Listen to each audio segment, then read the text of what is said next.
Þetta er stórt tapleikur í dag. Já. Hvað er að gerast? Hvað tapið þessu? Veistu, ég hef ekki hugmynd sko. Ég er bara næstu ég búin að ná sér niður einu sinni og svo var það hitt að við hengdum haus.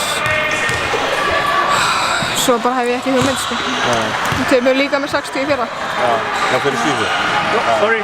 Og eins og segir byrjuðu svona frekar líklega en komið svona aðeins í stað í öðru leiknum. Hvað er að gerast þegar þar?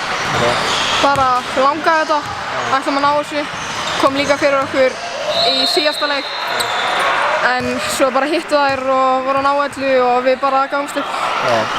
Hvernig er ég meina þetta var svona nokkuð augljóslega svolítið sterkara andstæður.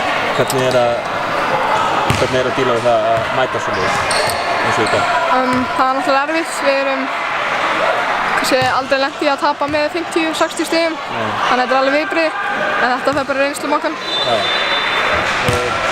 Væntanlega þurfum við bara að keyra ykkur aftur í gang. Það er leikur á morgun. Já, það eru 2 leikir eftir. Við reynum bara að mæta þá. Eða ætlum að mæta þá. Takk.